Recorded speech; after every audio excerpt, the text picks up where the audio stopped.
Beer Guys Radio Show On Demand is brought to you by Atlanta Brew Box, the experience of Georgia craft breweries with every box. Online at theatlbox.com. The Beer Guys Radio Show, Saturday afternoons at 1 on Atlanta's AM 920, The Answer. Streaming to the world at beerguysradio.com. Proudly broadcasting from the AM 920 studios in Buckhead, Atlanta.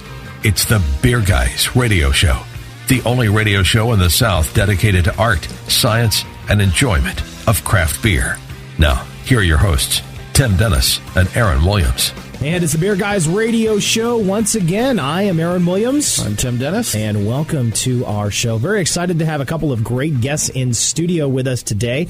Golden and Nick Bonetti. Glenn, of course, is the owner, and Nick Bonetti is a rep cheerleader. Nick Bonetti. I have really horrible handwriting, so it's Nick Bonetti. Any time to mess that one up, didn't it? Man, that was terrible. I tell you what. Jailhouse Brewing, thank you. Thank you for coming up from the South Side, guys. Thanks for being on the show today. Absolutely. We're happy to be here. Yeah, and we're just going to go ahead and get right into it. Our Truck and Tap Beer of the Week, of course, coming from the fine folks at Jailhouse. What did you guys bring today? So we brought two beers that we can go through.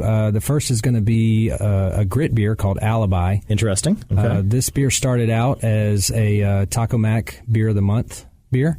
We shared that Beer of the Month with Cherry Street and Reformation. Mm-hmm. So we came up with a cream ale base. We wanted to make it a little sexier than that, so we put some Logan Turnpike Mill grits in the mash, and we call it a grit beer. We made it nice and southern. That's right. Excellent. And, of course, another one that you've got for us here with the Truck and Tap Beer of the Week is the Conjugal Visit Red Ale as well. Can you tell us a little bit about that? Yeah, that's an Imperial India Red Ale. It's an 8% beer. We use a variety of hops in there, featuring some Nuggets, Chinooks, Centennials this time around. We hadn't used those in this beer in years past, but we brought them back for this year. And some Cascades, too, I believe. Excellent. I like a good red ale. I do. A little maltiness to add to it. It's a good balance. Yeah, I think of all the styles, that's probably my favorite right there, because I love an IPA, but again, that maltiness, that nice red color, I'm just a huge fan of that, so I'm looking forward to cracking that open a little bit later on today. That'd be good. Now, Tim, of course, this is the time of the show where we talk about what we drank. What did you have today? I see a big list for you. I did. So I'm excited. I had a few really nice beers last week. Okay. So I went to Red Brick for their Hypewell release party, their new Imperial Stout. Was it Hype? It was Hype. There you go. I believe the Hype, chasing wells, so it was a little easier to chase that well, but that's a really good one. And I've mentioned this a couple times to some friends on social media, but I'm also a big fan of their Vanilla Gorilla. Yep. Take that one, mix it 50-50 with the Hypewell, make you a Hype Gorilla. That's good beer. Interesting. So, okay. Also had some Ezekiel's Will from Burnt Hickory. And, of course, speaking of Burnt Hickory, we've got a little bit of surprises coming up later in the show. We're talking to Will Avery, who is actually leaving Burnt Hickory to go across the pond. To Ireland.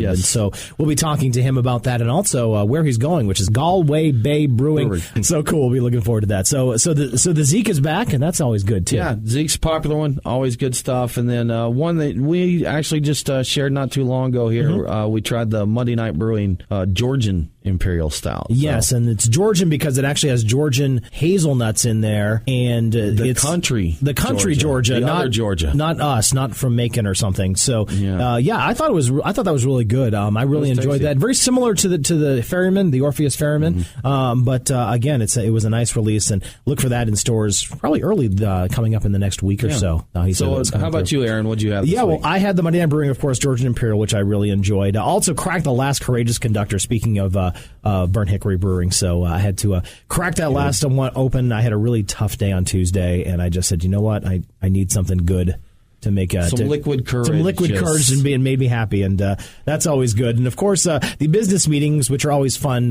went to across the street to Gordon Biersch and had their Scottish Ale too. So awesome. So it was good. Speaking of good, there was a big game or something last week. Did you watch it? Did you guys watch that? There was a game. I think they played. Anything about it?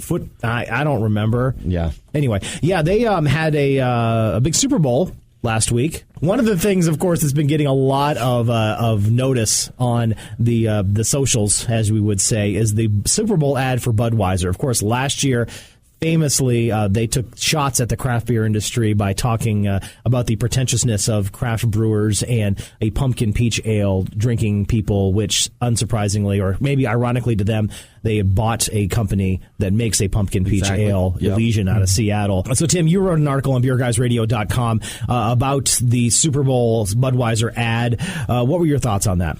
I did put an ad out there. I put a post up on our site because I think it's great. I think it's great to see these ads, and they're coming out at craft beer because they see craft beer as a threat.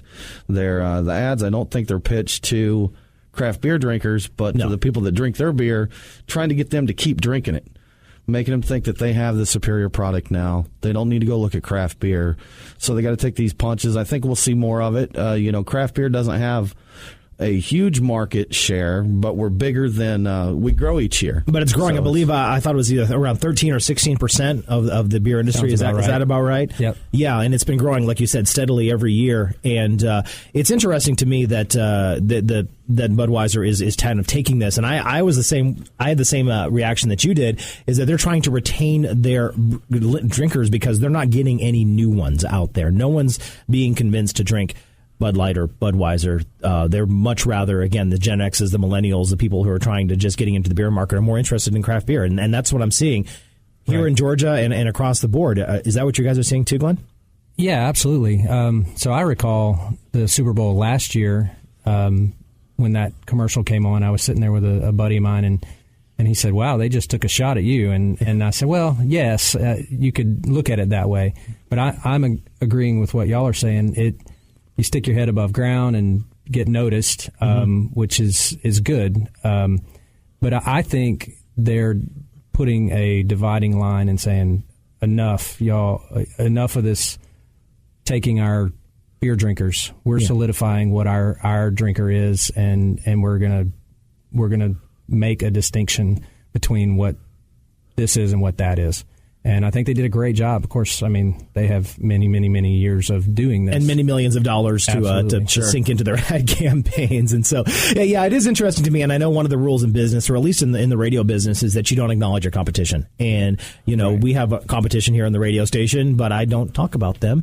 And when you do, that kind of brings them up to your level. And that's what what I really think happened over the past couple of years with Budweiser. So it's interesting, and of course, there's a lot of developments behind the scenes. We'll continue to cover that here at Beer Guys Radio. The breweries are quick to respond to those ads. They are, absolutely. There was a little punch in the one this year about this isn't a fruit cup. Showed a guy flicking a lemon wedge off his glass. So, which I love the expression on his face. And yeah, it was pretty funny. But I thought that was like, this isn't a fruit cup. He flicks the lemon off, but try a strawberry limerita or whatever they have, in the same department. Speaking of other news that's happening, of course, in more of the craft beer category, Hop Slam.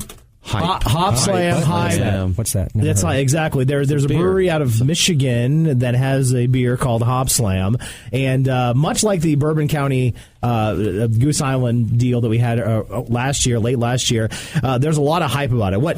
$25 a bottle? Is that what you saw? Have you seen that? It's no bottles this year, Aaron. Oh, I'm sorry, the cans. Just that's right. Cans. So they're running $18 to $20 a six pack. That's amazing. So people have no problem paying it. They want that Hop Slam. And so here, and I kind of liken this to the wine industry.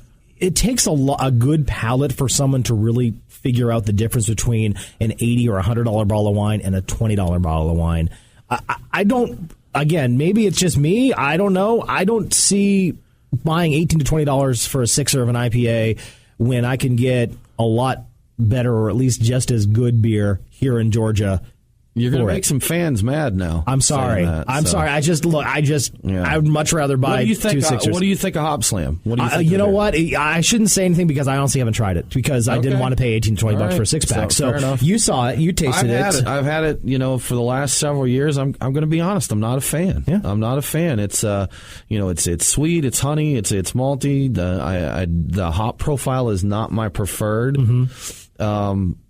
There's a lot of fans, and it's obviously a well-made beer, but it's not going to be one that I pay $20 six pack for. And I think it just kind of gets into our instincts. You see the Black Friday people and Thanksgiving Day running to get that Tickle Me Elmo and beating people up for that big screen TV. I think it's kind of plays into our instincts. This and of course the Bourbon County Stout that happened around Christmas time too. Hey, congrats to the breweries to get to the point where they can do that. Right? Kudos to them.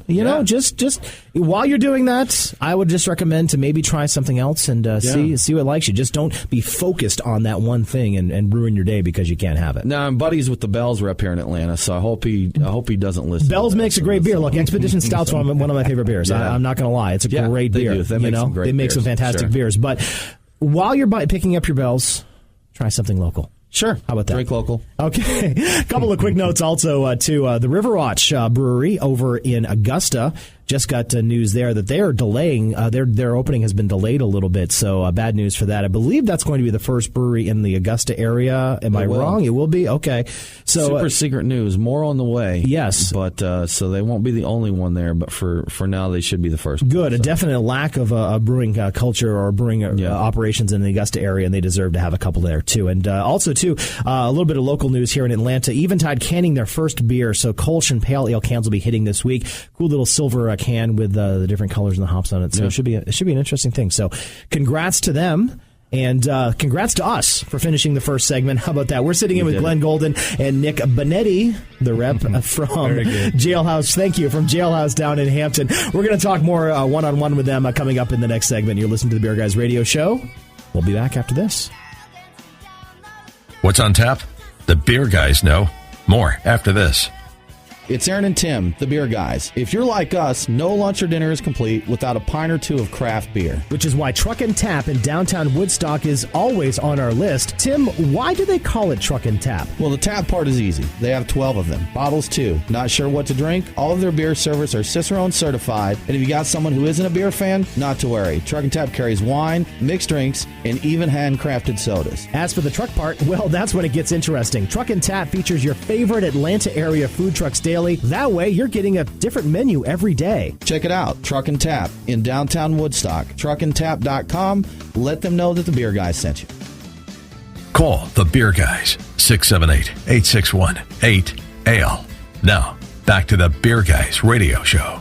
Welcome back. You are listening to the Beer Guys Radio Show. I am Tim Dennis. And I'm Aaron Williams. And we are here with Glenn Golden and Nick. I'm not going to try and say I don't have Nick it written Bonetti. down. There Bonetti. we go. I got it. So that's Nick, Glenn. Thanks for joining us today. We really appreciate it. We're happy to be here. Yeah, now, Nick and Glenn are from Jailhouse Brewing down in Hampton, and they're going to talk to us about their beer and brewing today. Thanks for joining us. We're happy to be here. Excellent. Is this the point where we just go right into the beer? Or Well, you know what? I tell you what, why don't we literally go right into the beer? Let's you guys go right into it. Brought some to share with us. I'm thirsty. Are y'all thirsty? Let's do it. Absolutely. Let's do this. Truck and Tap's beers of the week. They're going to be the Conjugal Visit Red Ale and the Alibi Grit Beer. I'm really intrigued about that one. So, well, we're going to start with that one. Okay, cool. That's what I figured. Alibi is a lighter offering. It's a sessionable beer at 4.5%. It's cream ale base.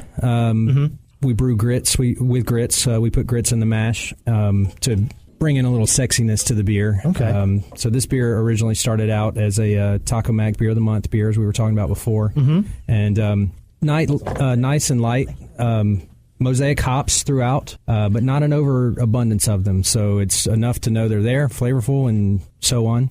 But it's an easy drinker. It's got this nice kind of fruity peach almost aroma. Yeah, I get peach a lot. I do too. And that's coming little from those tangerine, the peach tangerine, the mosaic. Yeah, I really like this. Like you said, very light, nice fruitiness to it. It's really good. It's got a nice lightness to it. Like you said, I got peach right away too. Yep. That was the first thing I got. So that's cool. That's cool. Excellent. It's a little tangy, not tart, but the fruity tang there. That's really nice, guys. Thanks for sharing that. That's really good. And actually, we're broadcasting on Periscope right now, and I have someone who asked me if this is a legit radio show. And yes, this is a legit radio show. We're in a studio and everything here. Exactly. Huge microphone. It's the size of my face. I know. How more legit could you be? Go to beerguysradio.com for more information on us and check us out. We're there.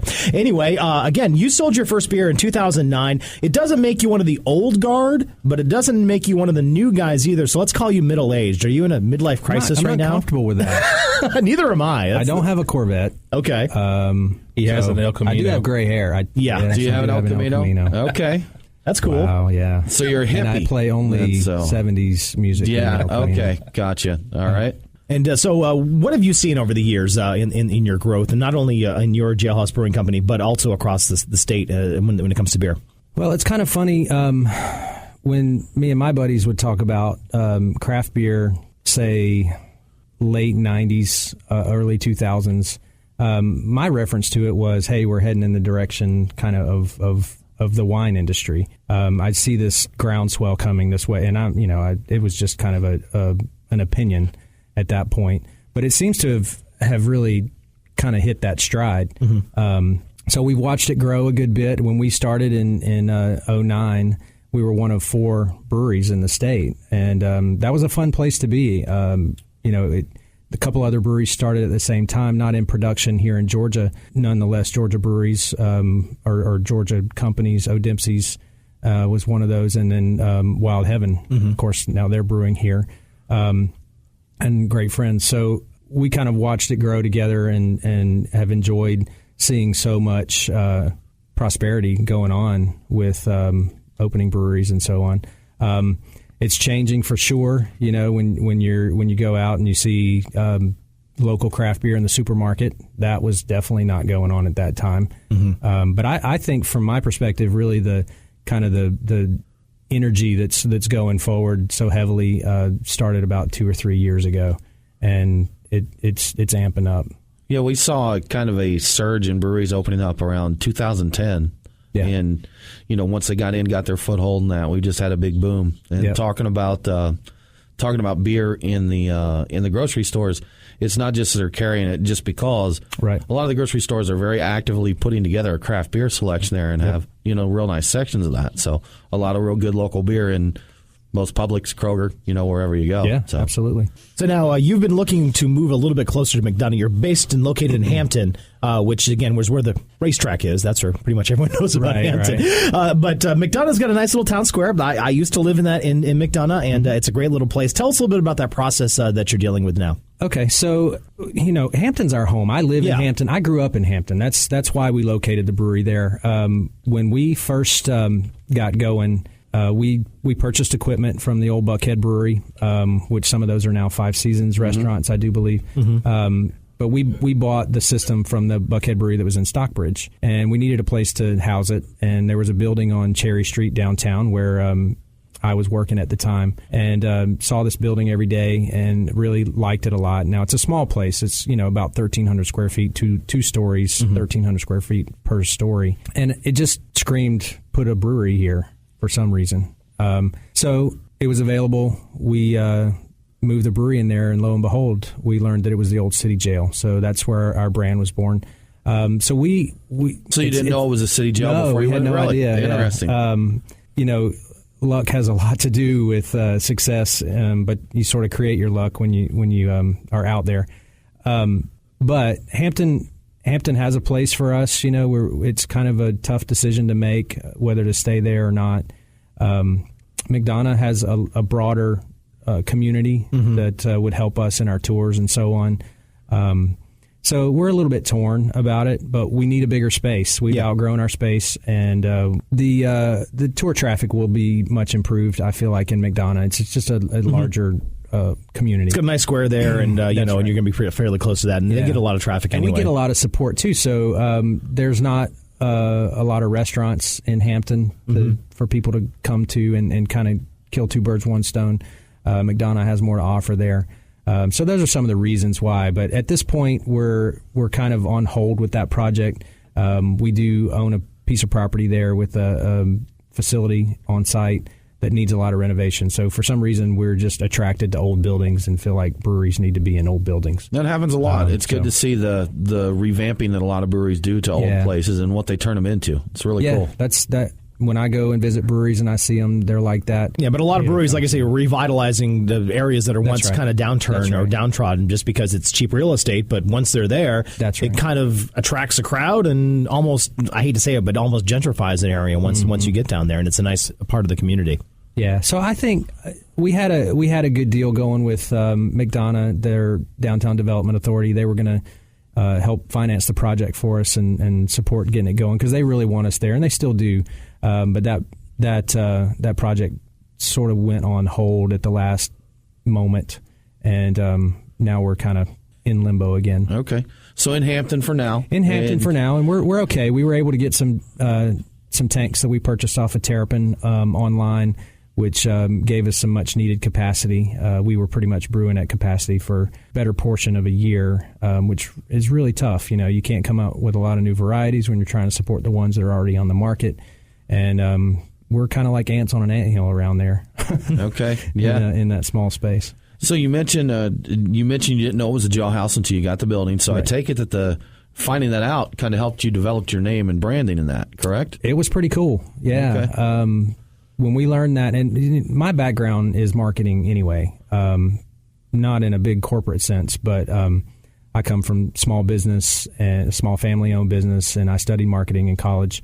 So that to me was a gift. To have a theme or something that you can sort of sink your teeth into instead of just making up a bunch of whatever just to make it sound cool. And I will say that's one of the most consistent things about your brand is that you are consistent with that jailhouse theme. Again, Conjugal Visit Red Ale, you've got Misdemeanor Ale, you've got Mugshot, you've got everything is kind of based around the crime and punishment type of aspect. In the law, last request. Yeah, everything like that. You've got the judge series. I think I would have named a beer Conjugal Visit anyway. That is a great name for beer, actually. That is a good name. Absolutely. We're talking to the guys from Jailhouse Brewing, Glenn Golden, the owner there, and Nick Bonetti, the rep there. So tell us a little bit about your 4 Deep Undercover IPA series. Just saw that on your website. What are you guys developing there? So 4D started out as... we call it the ever-evolving IPA. I did kind of an apprenticeship at Yazoo, and I didn't intentionally steal their idea, so I know it kind of sound that way. Maybe it was just one of those influences that happened, but they brew a beer called the Hop Project, and what they do is they change the hops. I think they were keeping the recipe, the grain recipe, the same, and they would just change the hops every time they would change it or brew it. So we took it a step further and said, hey, let's do a draft only product that is it's always an IPA, but it can break the rules, and we can do some different things. We've done as crazy as a red wheat IPA, just all kinds of different stuff. Sure. But it challenges us to come up with new ideas. It challenges us to try new things in the brew house and learn new ingredients, new hops, and so on. So when it first started out, the name came from Beverly Hills Cop 2. I'm going deep, deep, deep, deep undercover. Okay. That's a 4 a.m. epiphany that sounds great at the time, and then when you put it into play, you're like, golly, it's hard to say deep 4 times over and over again. 4 Deep's a good compromise. 4D is what we call it, and but we change it every time. It's hops, different grain, different yeasts, so on and so forth. So it's been fun. We've been doing it for a couple of years. I think we're on version 20. We'll be brewing version 21 next week. And this year are all smash IPAs, so single malt, single hop, just to feature those hops. We're looking for unique hops and experimental hops. Great. Thank you for the information, Glenn. We've got to take a quick break. We will be right back. Want more beer, guys? Make that want more beer, guys? Follow Tim and Aaron on Twitter at Beer Guys Radio, Facebook, Instagram, and online, beerguysradio.com. The Beer Guys are back after this. This is Tim and Aaron from the Beer Guys, and here's the deal. You've got that one friend, that one you can never shop for. He's got all that cool stuff. Yeah, that guy. Well, we found something that they don't have, but they're going to want. The Atlanta Brew Box is a Georgia craft beer experience to go. Each box contains tour passes, a t-shirt, and a bunch of other swag from our local breweries. It's fully customizable, and starting at only $40, it's a great gift idea. It's unique, it's fun, and it is Atlanta. Head to beerguysradio.com, click the link on the right-hand side of our webpage, and that will get you there. It's the Atlanta Brew Box, the Georgia craft experience in a box. Welcome back to the Beer Guys Radio Show on AM 920, The Answer. And welcome back to the Beer Guys Radio Show. I am Aaron, and we've got a special guest, or plural guest, with us today. A couple of people from across the pond, or at least soon to be across the pond, right, Tim? Absolutely. So this is kind of a special treat for us here today. We are talking to Niall Walsh. Niall is the managing director of Galway Bay Brewery in Galway City, Ireland, and we're also going to be talking to Will Avery. Now, Will is currently head brewer at Burnt Hickory Brewery here in Kennesaw, but he's going to be leaving very soon to join Galway Brewing Company, Galway Bay Brewery over there in Ireland. So that's a tie-in with Georgia beer. We're all about Georgia radio for Georgia beer. So that's where that comes from. So, gentlemen, thank you so much for joining us today. No problem. Thanks for having us. So, Niall, just to start off, kind of basic here, what's the craft beer scene like over there in Ireland? It's I suppose up until maybe 3 or 4 years ago, not very good. But in the past 2 years, it's really kind of come on a lot. We've gone from, we started in 2009. We were brewery number 13, as in microbrewery number 13.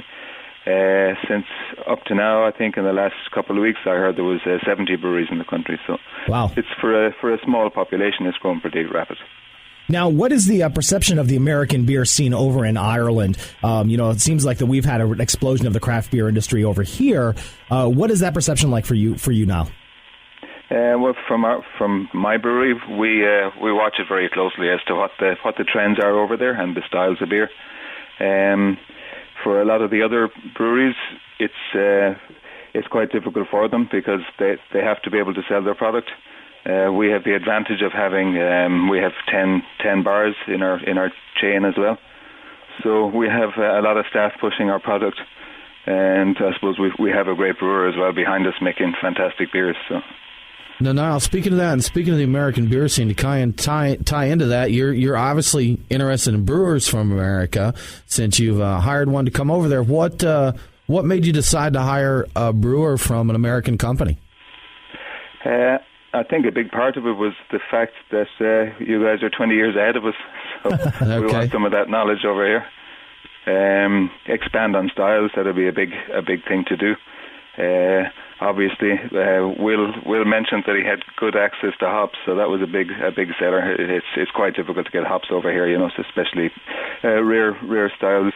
And we hope that the experience that Will brings will kind of steer the brewery in a more solid direction. We have a new brewery coming in, so Will has experience with installations, and that's a big thing as well. So, Will, this is a good time to bring you into the conversation. What made you decide to take a look at a brewery way over there in Ireland? Kind of something that fell into my lap, I guess. My wife and I were over there this past summer on our 10th anniversary, and I had the fortunate opportunity to meet up with Chris, who is the current head brewer at Galway Bay, and fell in love with his beer.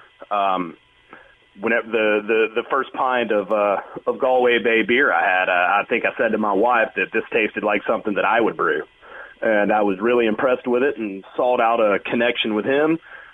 He gave me a tour of the brewery, and he and I had an instant friendship from that moment, and we've kept in touch. And he approached me, I guess, about a month ago, and said he was going to be leaving Galway Bay, and would I be interested in following him up and building on what he's done? And I mean, it's kind of one of those once in a lifetime opportunities, especially when you've got two small children that you want to turn into better people. It's an opportunity you can't say no to. We're talking to Niall Walsh and Will Avery of Galway Bay in Galway City, Ireland. Of course, Will Avery, the former brewmaster over at Burnt Hickory Brewing Company in Kennesaw, and is just taking a position over in Ireland. Will, you've got kids, I've got kids. Certainly an interesting opportunity for them. Are they excited to be there? Yeah, the family's as excited as they can be. I mean, my daughter talks about it pretty much every day. And yeah, my wife's excited. I mean, we're just ready to start something new and see where life takes us. Yeah, and what are some of the challenges and opportunities you see moving from the United States to the Ireland beer scene? Well, I think Niall mentioned that there's a fantastic opportunity over there, and that Galway Bay owns 10 pubs. Yeah. And so just the opportunity to take chances. That's legal over there? And be able to put a product out there and take a risk on it and stand behind it and put it out there to the market. It's not something that we always have access to here, and especially in Georgia with our beer laws, which hopefully will change soon, especially after I'm gone. Hopefully things still moving forward. But the opportunity to put a product out there and take a chance, the opportunity to bring American styles over there. And as Niall said, I think he said he thinks they're 20 years behind. And to go and use the knowledge that I've gained over the past 4 years and take it to a new market and keep pushing styles forward and use my experience to make people's lives better through liquid enjoyment. Now, Niall, speaking of the beers here and that, I looked at your website, kind of checked out your offerings and that. A lot of the styles definitely sound very familiar to the American craft beer scene. Do you work to kind of emulate those styles? Do you create your own? Are they your own twist on that? A lot of this is driven by Chris, and we also have Tom, the assistant brewer. He's a very enthusiastic brewer. Both guys come from a homebrew background, but they just want to try new stuff. We're making sours, we're doing double IPAs, saisons, dunkels, you name it. They want to try it. Like we're doing Scotch ales, that kind of stuff. The more interesting, the better for them. We have our standard 5-6 beers that'll be our big sellers. But we've kind of over the years we've built up a big following, a big support of customers that expect a lot of us, and they expect to get new beers nearly pretty much any time they walk into the bar. They're wondering what's new, what's there on tap that we can try out. So it has been it's been a fun trip over the last 3.5 years. Now, Niall, has there been a certain style of beer that your audience has kind of taken to that you didn't necessarily expect to have them take to? Not really. Our biggest seller, like by far, it would be maybe 30-40% of our sales would be full sale. It's an IPA. It's nicely balanced, not too malty. It's actually, the malt is very much on the back. The hops, I wouldn't say it's hop forward, but there's a lovely clean bitterness in it. That's our biggest seller. The rest, they all, it varies. I was quite surprised at sour beers how popular they are. Interesting. I personally, I'm not a big sour fan. I don't like acidic things, like I wouldn't eat raspberries or anything like that. So sours are not my thing. But they've been hugely popular since we've now. Last year. I'm right there with you. I'm not a huge sour guy, but my co-host Tim is. We'll convert you guys. There you go. We'll send Will over there to make some sour beers, get it converted.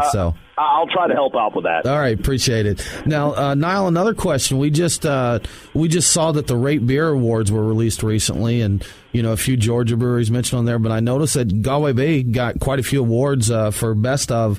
There in Ireland, I believe you got Best Brewery and Best Beer, and was it also one of your bars, I believe, got Best Bar? Is that correct? The Brewdock up in Dublin, it's also got selected as Best Bar. It is a really nice bar. It's a funny kind of bar. It's beside a train station and a bus stop, so there's always good, I guess, good conversation at the bar and stuff like that, and just people drifting in and out. And it's not a real local bar, but it always seems to have a nice clientele in it, and we have a great selection of beer. We would have maybe 28, 29 taps there.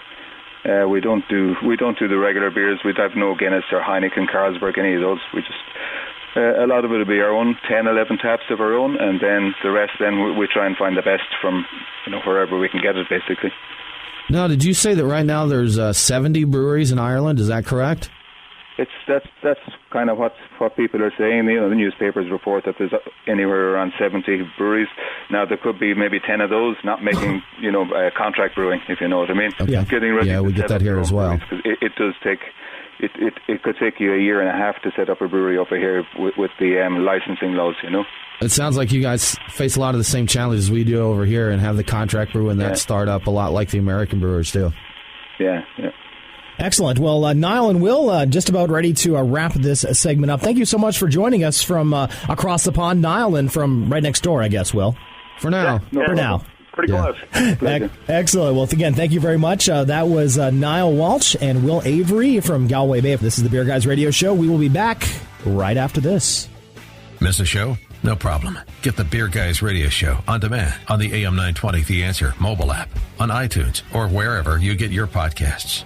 It's Aaron and Tim, the Beer Guys. If you're like us, no lunch or dinner is complete without a pint or two of craft beer. Which is why Truck and Tap in downtown Woodstock is always on our list. Tim, why do they call it Truck and Tap? Well, the tap part is easy. They have 12 of them. Bottles, too. Not sure what to drink? All of their beer servers are Cicerone certified. And if you got someone who isn't a beer fan, not to worry. Truck and Tap carries wine, mixed drinks, and even handcrafted sodas. As for the truck part, well, that's when it gets interesting. Truck and Tap features your favorite Atlanta area food trucks daily. That way, you're getting a different menu every day. Check it out, Truck and Tap in downtown Woodstock. Truckandtap.com. Let them know that the Beer Guys sent you.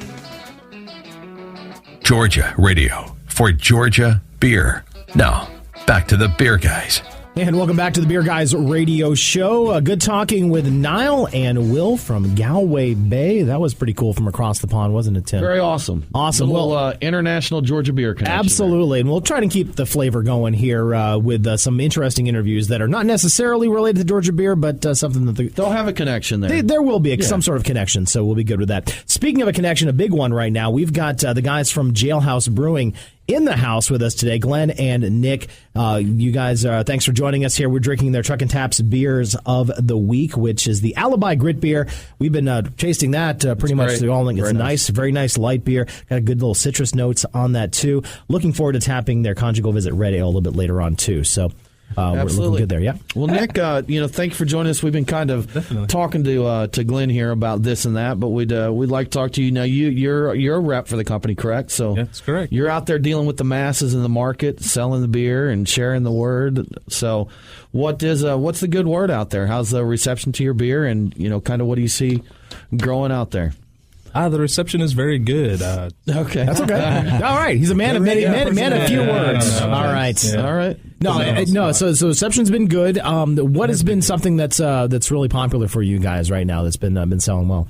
Breakout Stout. Yeah, I mean, that's Breakout Stout has become a very popular beer for us. It was a year-round beer. When we got a little kind of busy at the brewery and had to kind of make some changes, so we decided to make that a seasonal beer. And doing that, it has only made it an even more popular beer and an even more sought-after beer. So it's been good. Every year it's been growing and growing by leaps and bounds. So now, your Thieves in the Law is another one that sells really well. When that one comes did out, do really well for us. Yeah, so we took Breakout Stout, aged it in some Heaven Hill barrels for almost a year, and then did kind of like a 60-40 blend with some fresh Breakout Stout, and it turned out very well. Yeah, awesome, great.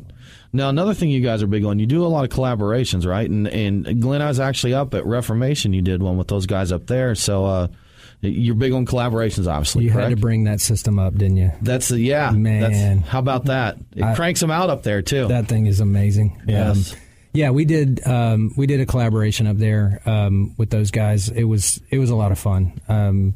Great to work with. I've enjoyed getting to know them.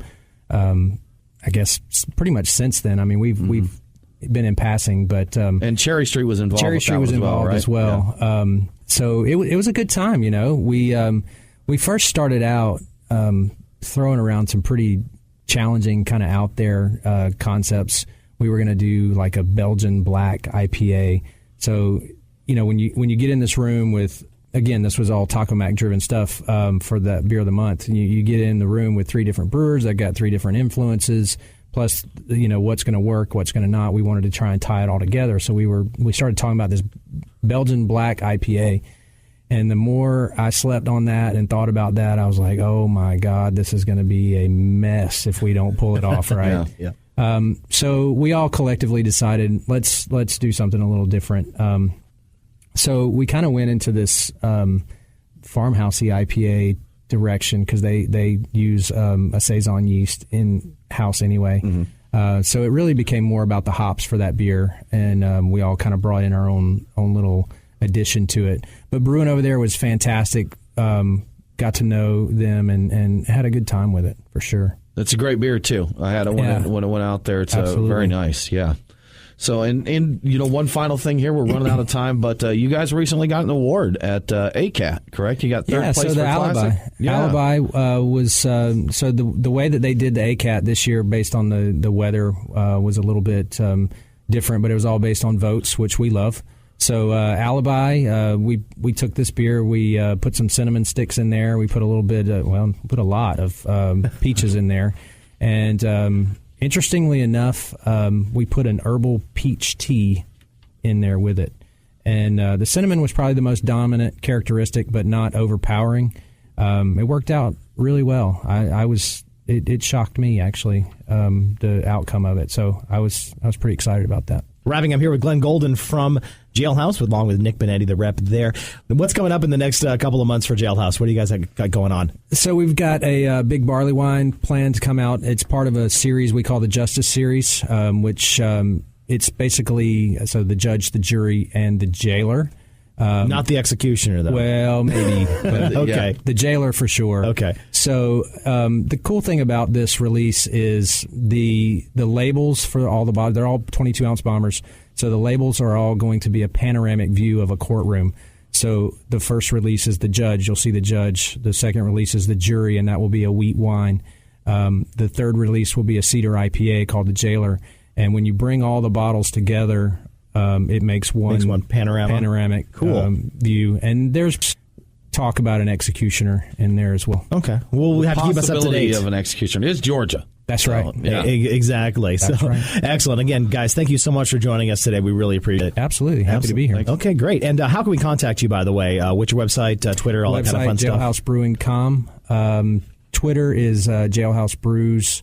Facebook, Jailhouse Brewing. Instagram, Jailhouse Brews. Excellent. Yep. So if you want tour information, all that kind of stuff, let them know. That's right. We do tours Thursday nights, Friday nights, and Saturday afternoons. Very good. Very good. Tim, we got stuff going on in Georgia Beer. We do. Yeah, there's a little bit going on. Quiet week for events. It is. Not much this week, but next weekend, the Wabbit Wheat launch. It returns at Red Hair. You say that. The Wabbit Wheat. Yeah. Wabbit Wheat. So, and then on next Sunday, the 21st, Sweetwater's 19th anniversary party. Yeah, we had a little bit of a preview of that with Sweetwater a couple weeks ago. Looking forward to what's being We did not preview that one. We did not preview that one yet, but we got a kind of hint of what it is. Of what's coming, yeah. We know what the beer is going to be there, so we know that. So, some beer releases this week. Coming soon, big hyped release. Creature Comforts Athena Paradiso Cranberry Raspberry Tart Cherry. Yeah, we talked about the hype from Hop Slam earlier. Yes. This one is going to be hyped. And look, Creature Comforts is a great brewery. I'm really looking forward to this Athena. There's people already on the forums looking for trades before this is even released. So yeah, I saw that. That's people interesting. From other areas. So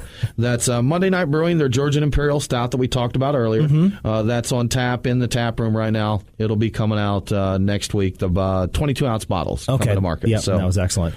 Josh, your Conjugal Visit just released recently, right. Correct? So that's right. Keep an eye out for that one. That's out there. Jekyll's Hootin' and Hollerin' is coming in bottles. First time it's being packaged. And Jekyll's Off the Grid Barley Wine is going to be out there. Some non-Georgia beer to keep an eye out for.